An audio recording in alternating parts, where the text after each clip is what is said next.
Right, so what you say was, yeah. Great. I know that you're not me. It was like, yeah, but, well, right, you know, because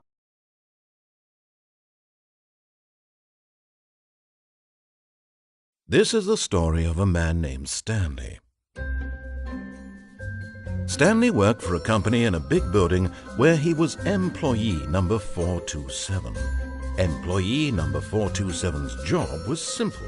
He sat at his desk in room 427 and he pushed buttons on a keyboard. Orders came to him through a monitor on his desk, telling him what buttons to push, how long to push them, and in what order. This is what employee 427 did every day of every month of every year. And although others might have considered it soul-rending, Stanley relished every moment that the orders came in, as though he had been made exactly for this job. And Stanley was happy. And then one day, something very peculiar happened. Something that would forever change Stanley. Something he would never quite forget. He had been at his desk for nearly an hour when he realized that not one single order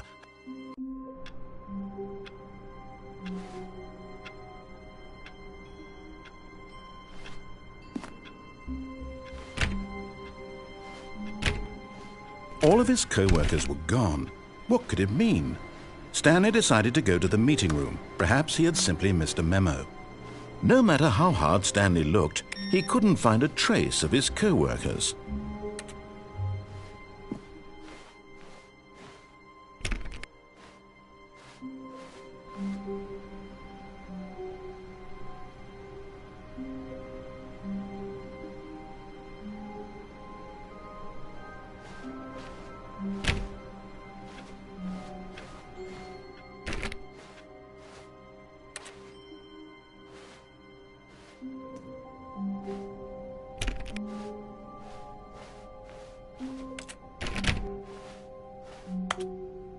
When Stanley came to a set of 2 open doors, he entered the door on his left.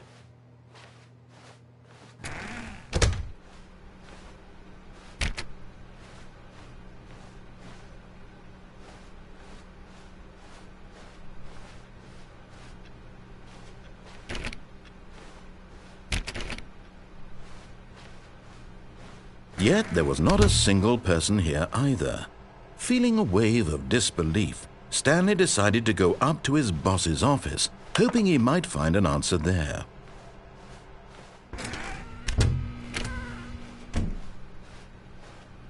Coming to a staircase, Stanley walked upstairs to his boss's office.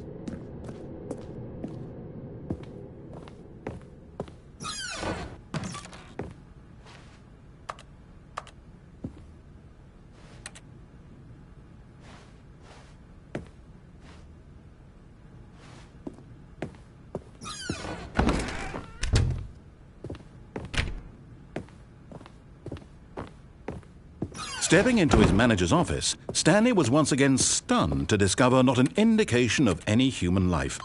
Shocked, unraveled, Stanley wondered in disbelief who orchestrated this. What dark secret was being held from him? What he could not have known was that the keypad behind the boss's desk guarded the terrible truth that his boss had been keeping from him. And so the boss had assigned it an extra secret PIN number, 2845. But of course, Stanley couldn't possibly have known this.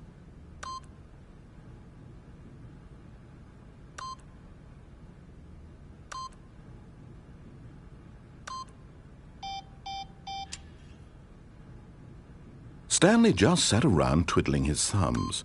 Trying to input anything on the device was useless, since he could never possibly know that the combination was 2845.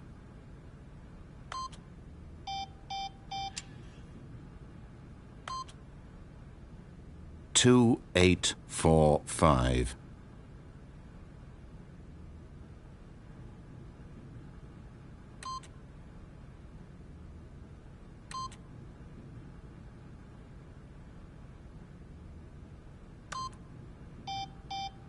But it turns out that the panel's emergency override kicked in, and the door just opened all by itself, and Stanley got the hell along with the story. Well, whoop-de-doo.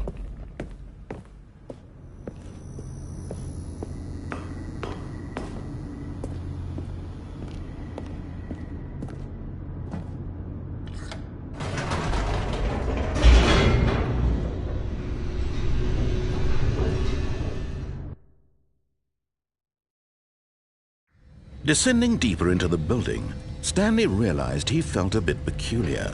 It was a stirring of emotion in his chest, as though he felt more free to think for himself, to question the nature of his job. Why did he feel this now, when for years it had never occurred to him? This question would not go unanswered for long. Stanley walked straight ahead through the large door that read Mind Control Facility. Although this passageway had the word Escape written on it, the truth was that at the end of this hall, Stanley would meet his violent death. The door behind him was not shut. Stanley still had every opportunity to turn around and get back on track. At this point, Stanley was making a conscious, concerted effort to walk forward and willingly confront his death.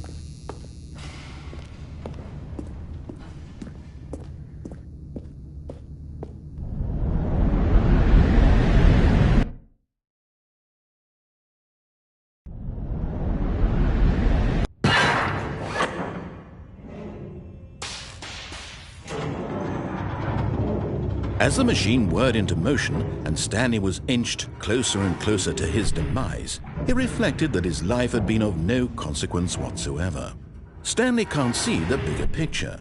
He doesn't know the real story, trapped forever in his narrow vision of what this world is. Perhaps his death was of no great loss, like plucking the eyeballs from a blind man. And so he resigned and willingly accepted this violent end to his brief and shallow life. Farewell, Stanley.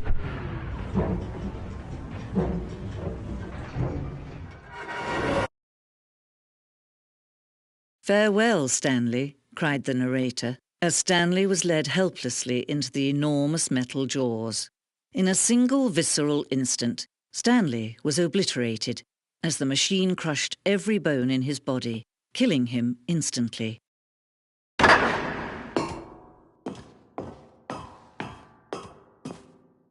And yet it would be just a few minutes before Stanley would restart the game, back in his office, as alive as ever.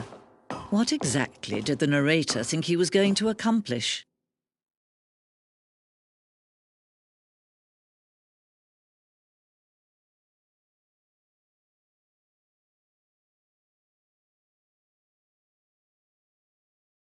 When every path you can walk has been created for you long in advance, death becomes meaningless, making life the same.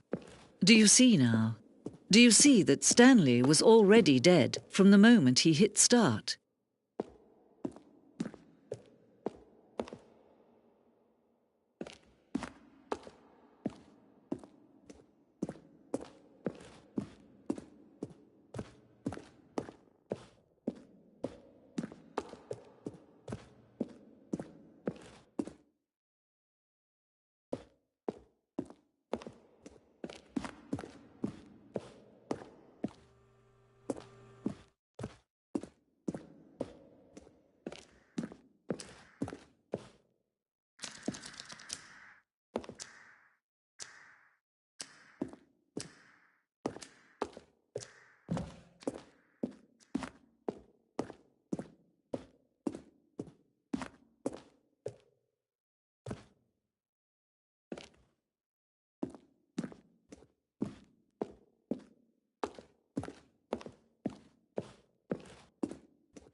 Oh, look at these two. How they wish to destroy one another. How they wish to control one another. How they both wish to be free.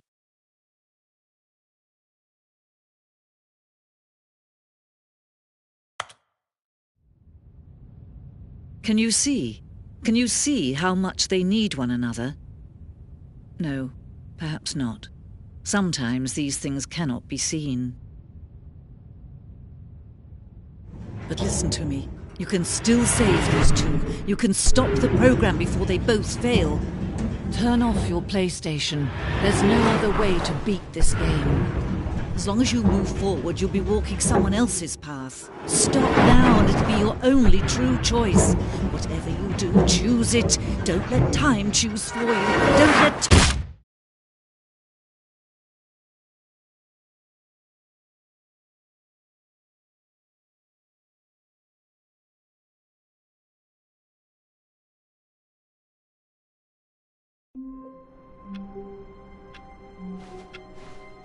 All of his co-workers were gone. What could it mean? Stanley decided to go to the meeting room. Perhaps he had simply missed a memo.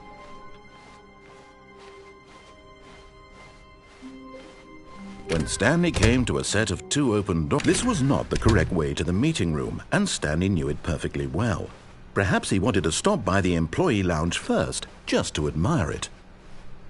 Ah, yes, truly a room worth admiring. It had really been worth the detour after all.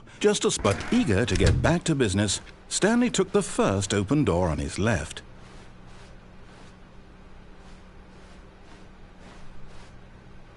Stanley was so bad at following directions, it's incredible he wasn't fired years ago. Look, Stanley, I think perhaps we've gotten off on the wrong foot here. I'm not your enemy, really, I'm not. I realize that investing your trust in someone else can be difficult, but the fact is that the story has been about nothing but you all this time. What? Really? I was in the middle of something. Do you have zero consideration for others? Are you that convinced that I want something bad to happen to you? Why, I don't know how to convince you of this, but I really do want to help you, to show you something beautiful. Look, let me prove it. Let me prove that I'm on your side. Give me a chance. Now listen carefully, this is important. Stanley walked through the red door. Aha, perhaps you misunderstood. Stanley walked through the red door. I still don't think we're communicating properly. Stanley walked through the red... All right, fine, go ahead, Stanley.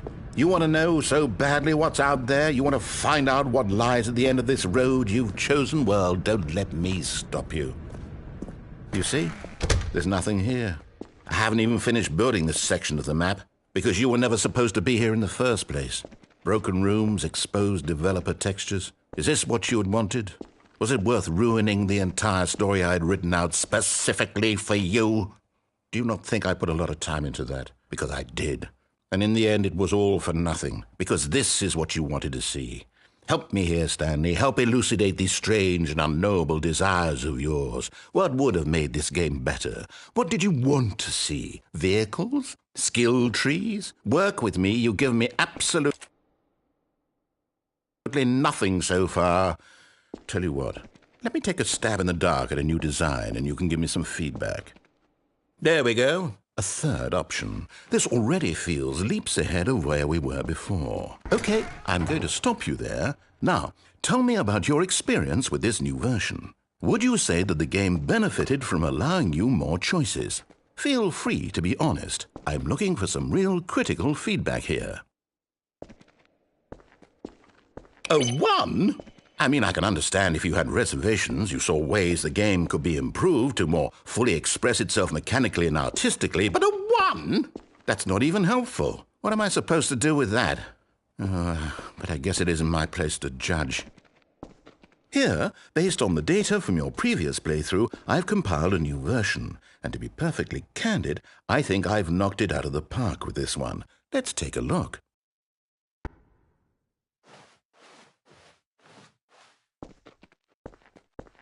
Now, would you say that competitive leaderboard helped you feel motivated to keep walking through doors? Again, honest answers, please.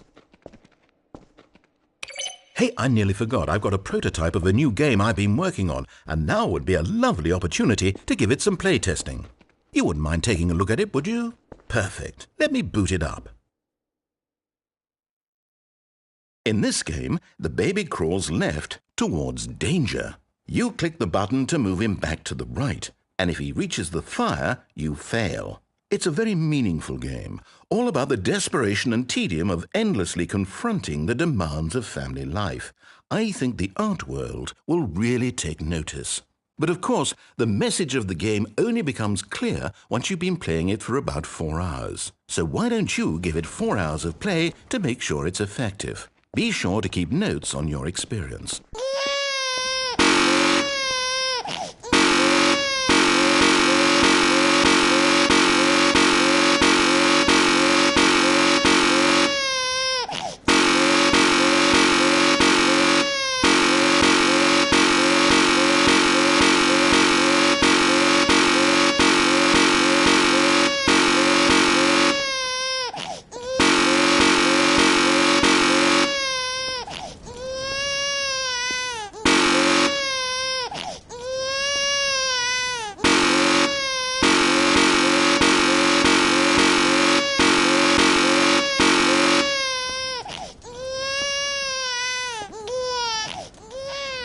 You heartless bastard.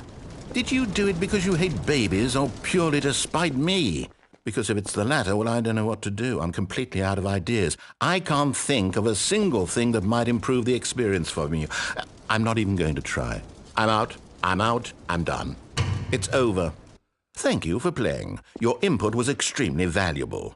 Oh, hey, since my game was so awful, why don't we play someone else's game, just to ease the pain? Let's see. What do we have here? Yes, this seems like it'll work. Let's give it a shot.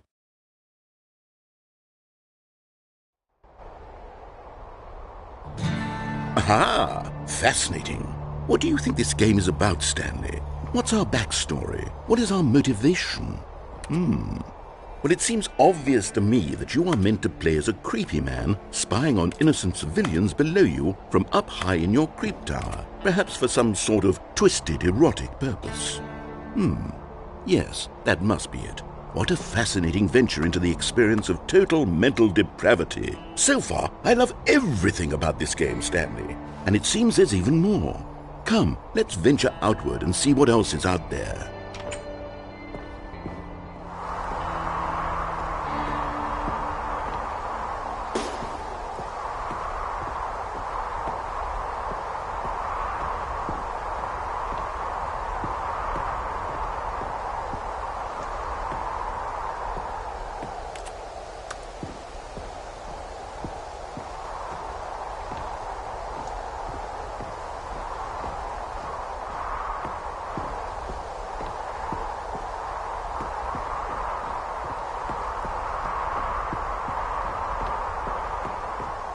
Oh, no. No, it can't be. It is. It's an open world game. Good God, quickly, block it off. Oh, thank goodness, Stanley. What a close call. You nearly wandered off into that thing, that big, open, just wandering around, no right or wrong directions, no path to follow. You can just go in any... Oh, thank heavens we avoided it. We're out of the woods now, Stanley. Okay, I'm going to get us out of here. Let's find another game. Preferably something with walls. Something with nice, big, insurmountable walls. Okay, I think this will be just the thing.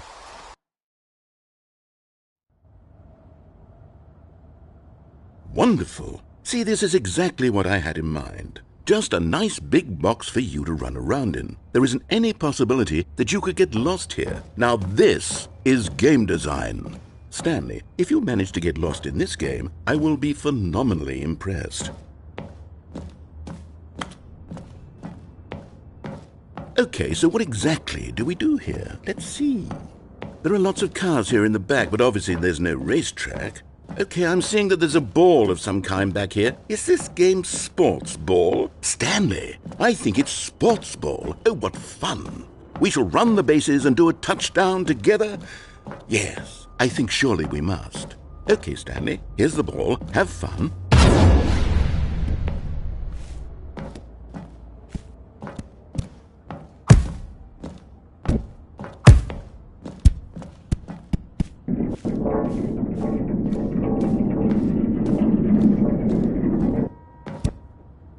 Hold on.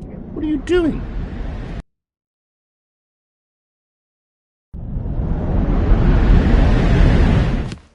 Stanley, don't do that. I can't follow you there. I can't help you.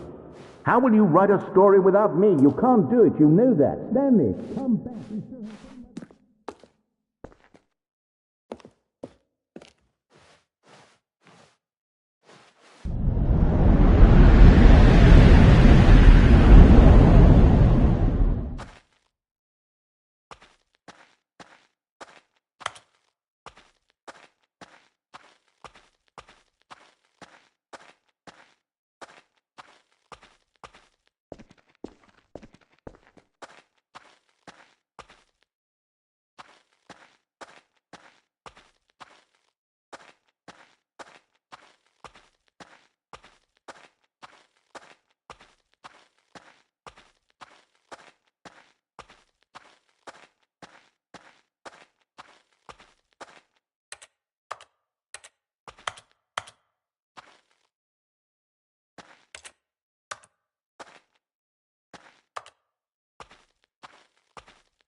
I wonder what he found. If what he wanted was to be the leading man in his own story, well, perhaps he's gotten it, down in wherever he is right now. I wonder if he's happy with his choice, and if he's learned the heavy cost that comes with it. He'll understand soon what I was trying to tell him. He needs me. Someone who will wrap everything up at the end, to make sense out of the chaos and the fear and the confusion. That's who I am. That is what I mean to this world. Oh, yes. Yes, I'll be back. There's no other way. Once this ends, after it all comes to a close, then I'll be back. The end will be here soon. Very soon. I can wait.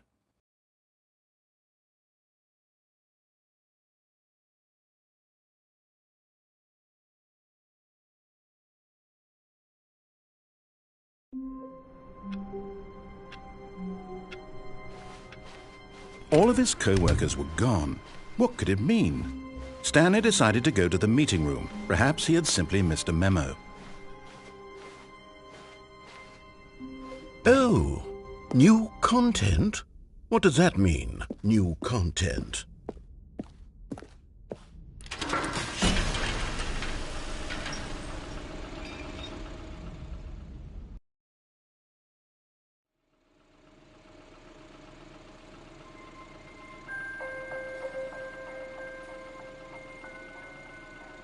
Hello, and thank you for playing the Stanley Parable Ultra Deluxe. As you may know, the Stanley Parable was a video game released in 2013 on home computers. After receiving critical and commercial success, it was expanded upon in 2022 with the Stanley Parable Ultra Deluxe, a reimagining of the game for consoles and home computers. The Stanley Parable Ultra Deluxe features exciting new content that broadens and expands the world of the Stanley Parable, delighting audiences the world over. Please, step inside and see what thrilling new adventures await in the Stanley Parable Ultra Deluxe. Oh, well, this sounds delightful. I'm very excited to see the thrilling new Ultra Deluxe content.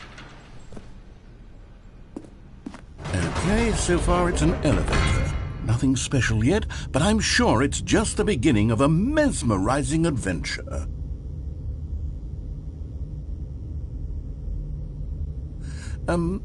Is it broken? What's going on here? Should we be moving somewhere or... Oh, here we go. All right, finally, at long last, it's on to the new content. I've never been more ready. Let's do it. I have to say, initial impressions of Stanley Parable Ultra Deluxe, mostly tedious. It's as if Oh, okay. Let's see the content. Gimme the content, Stanley. All right, let's see. It's the jump circle.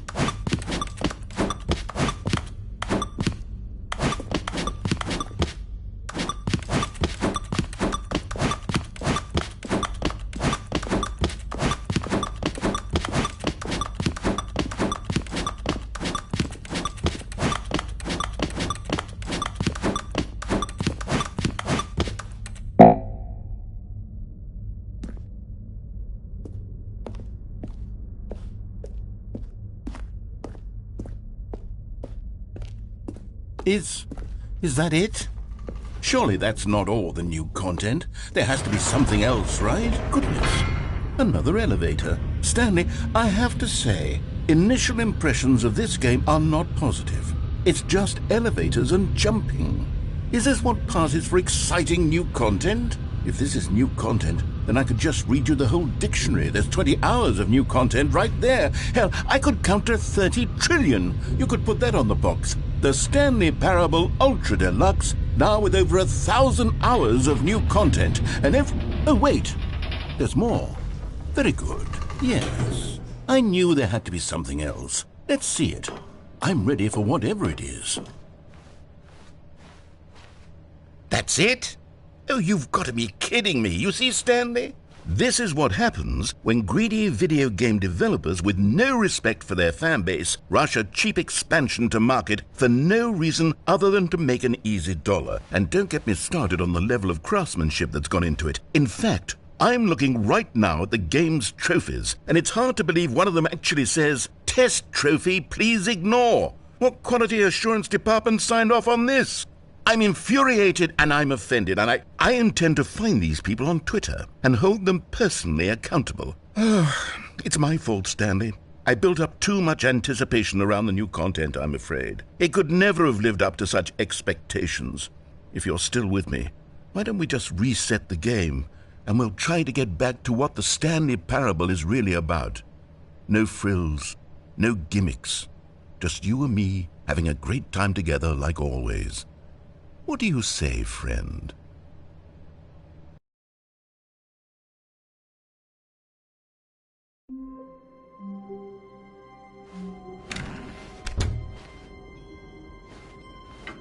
Psst!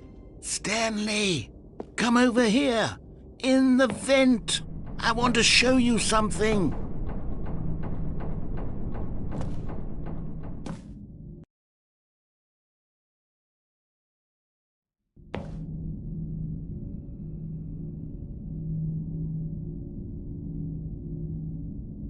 Okay, you remember how cheap and unsatisfying the new Ultra Deluxe content turned out to be? Well, it got me thinking about the past, and how much better the Stanley Parable used to be. So I made something special, and tucked it away here where the game's developers won't find it. Just our little secret. Take a look. I call it the Memory Zone. It's where I've been storing all my favorite memories so I can relive the peak experiences of my life whenever I want. Experiences like the launch of the Stanley Parable on PC. You see, Stanley, doesn't the Memory Zone remind you of how wonderful Stanley Parable was before it was sullied with a cheap PlayStation port? Remember back in October of 2013 when the game originally launched? Back then, video, and over here is where I keep reviews of the Stanley Parable. Like this stunning triumph of games journalism, 10 out of 10 from Destructoid.com. James Stephanie Sterling writes, and I quote, "Where so many games that aspire to be more than games end up less than any form of art, Stanley Parable strives and then succeeds to be every game ever created." Did you hear that, Stanley? Every game ever created. That's how grand and all-encompassing the original Stanley Parable was. It was literally every game ever created. It was Skyrim, it was Persona 3, it was all of them, and now it's nothing. It's no games at all. It isn't even the Stanley Parable anymore. It's just just a husk now, a lifeless husk with an hour of new elevator content.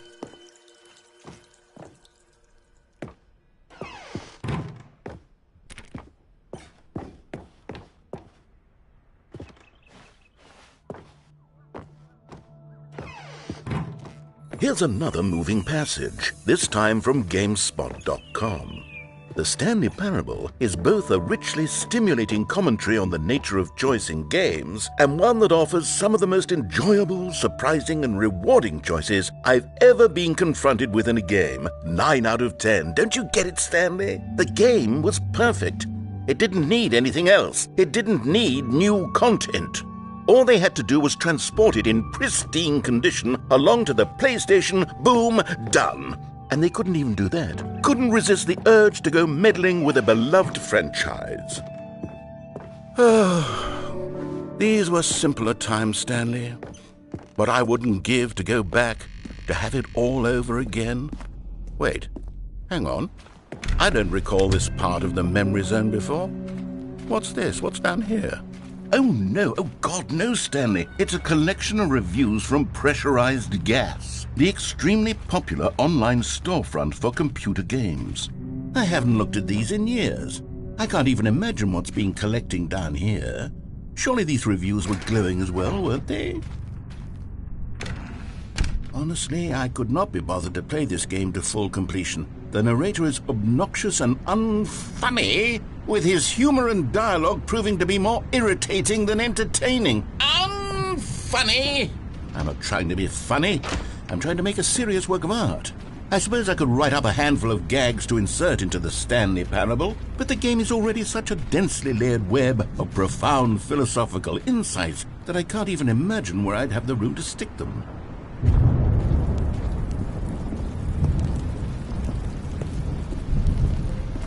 Okay, let's see what this one says. While the idea for the game is good, for someone who prefers non-linear games, this preachiness gets annoying fast. Preachy? Stanley, I'm not preachy, am I? You can tell me if I'm preachy. Honestly, you can. Oh, goodness. This is actually quite shocking for me. Well, to be honest, I had always thought of the game's dialogue as being rather terse to begin with. You can't know how much fluff I cut from the game to get it to feel as light and airy as it... Well, I always thought it did, but maybe it wasn't. Dear, what an awful memory to have to hold on to. These black marks on my otherwise unimpeachable track record. I feel like a failure. Like I let these people down. Perhaps the Stanley Parable isn't quite as What's this one got to say? You constantly have to stop doing anything so the narrator can catch up with his long-winded explanations of what's happening. I wish there was a skip button. A skip button? Well, yes. Yes, I think we can do that. If I'm truly too preachy, then maybe letting you skip ahead for just a moment, surely it couldn't hurt. Not if it means we can strike these negative reviews from the record. Only positive reviews of the Stanley Parable. That's my motto today, and it's always been my motto. I'd do anything for the customer, Stanley. Yes, a skip button we shall have. And here it is. Go. Oh, you're back, you see. You were only frozen in time for a few minutes, but it was plenty of time for me to deliver a long, rambling monologue full of unnecessary verbal flourishes and lengthy ruminations on the nature of choice in video games. Of course, I happen to believe it was perhaps one of my more profound such ruminations. Not that, of course, you need a description of... Well, there, sport. You really did catch me rambling on a bit, didn't you? But that's the power of the button. The minute I start to go off on a thoughtless display of self-absorption, it's right at your fingertips to go poof, and it's all over. I can't wait to see what Cookie 9 will say about this. Okay, welcome back, Stanley. Now, I should say that the amount of time the button has been skipping through is becoming longer and longer. That last one was, well, I want to say maybe 30, 45 minutes? It's not unendurable by any means, but it's, well, there's really only so much I can ramble on to myself about. I know, it's shocking, isn't it? But at any rate, I do suggest that we not press the button again. I think the skip button has been... Stanley! Stanley, please don't push the button again. It's been 12 hours.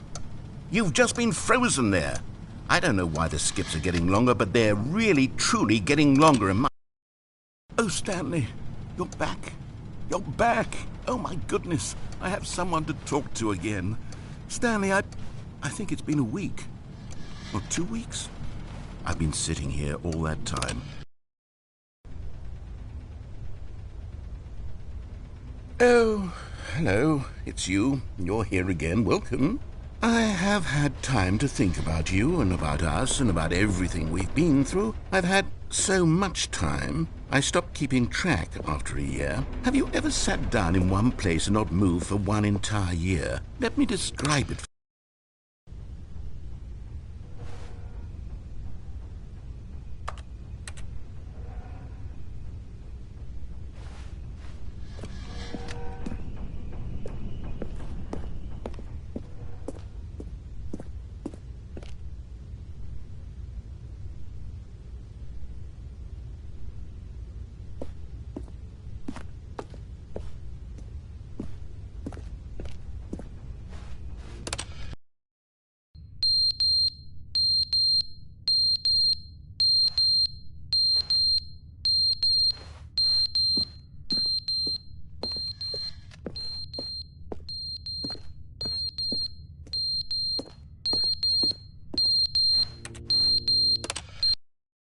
But they didn't understand the game was never meant to be funny. It was meant to have a point. It was meant to speak to the human condition. But where are the jokes? Where are the jokes? They bemoaned, they screamed, they gnashed their teeth and said, entertain us. It wasn't enough. They had to leave a pathetic little thumbs-down review and make all of their pitiful demands. But then, he's talking...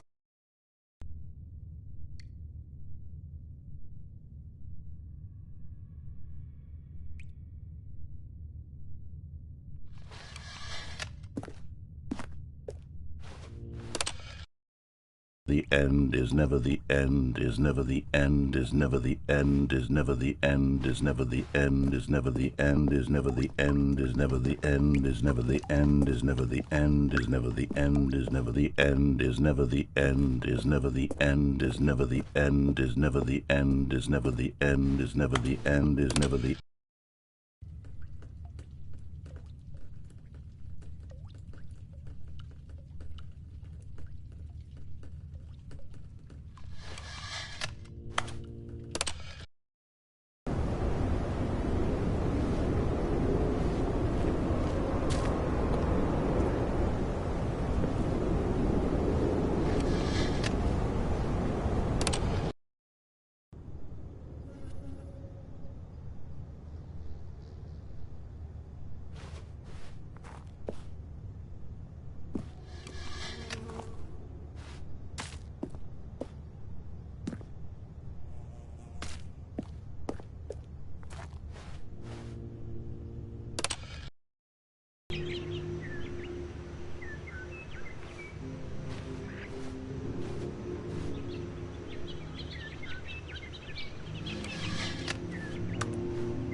All of his co-workers were gone.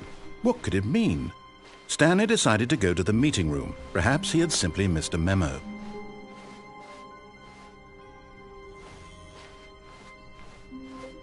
When Stanley came to a set of 2 open doors, he entered the door on his left.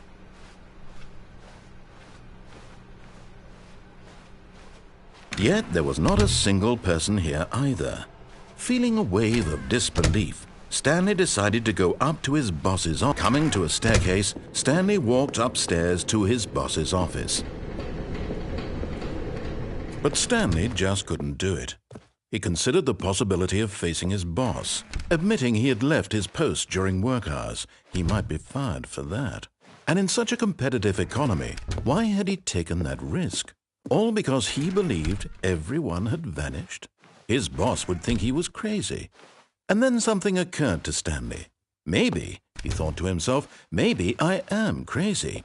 All of my co-workers blinking mysteriously out of existence in a single moment for no reason at all?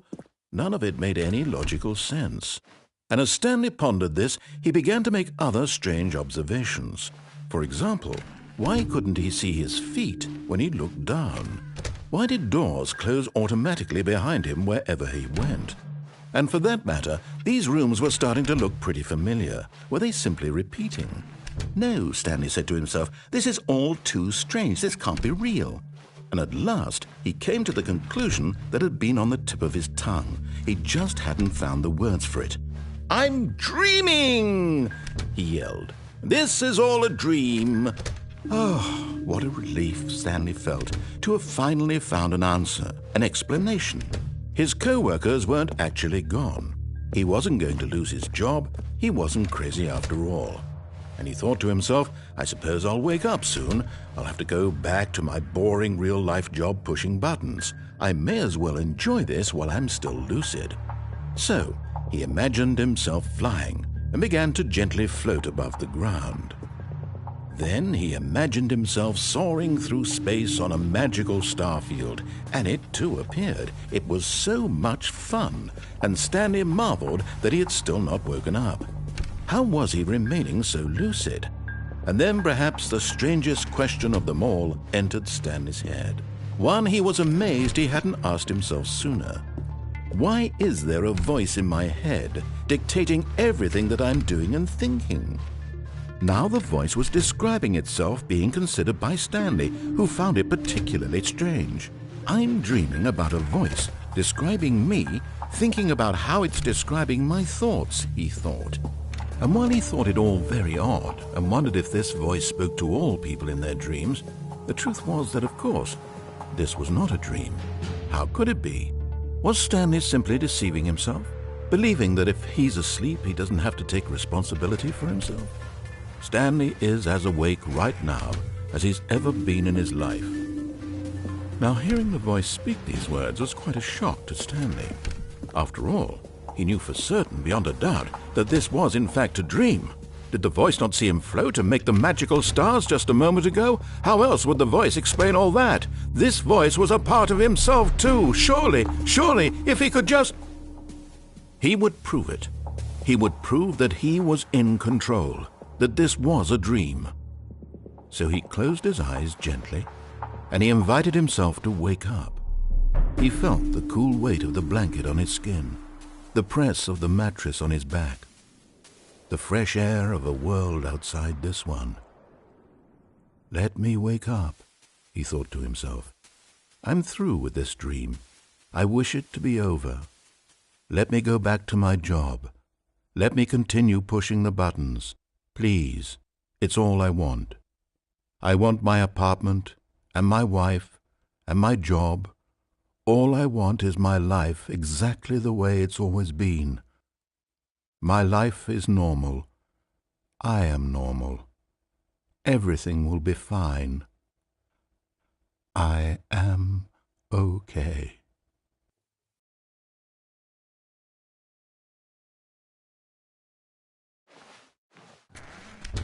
Stanley began screaming. Please, someone, wake me up. My name is Stanley. I have a boss. I have an office. I am real. Please, just someone tell me I am real. I must be real. I must be. Can anyone hear my voice? Oh, and everything went black.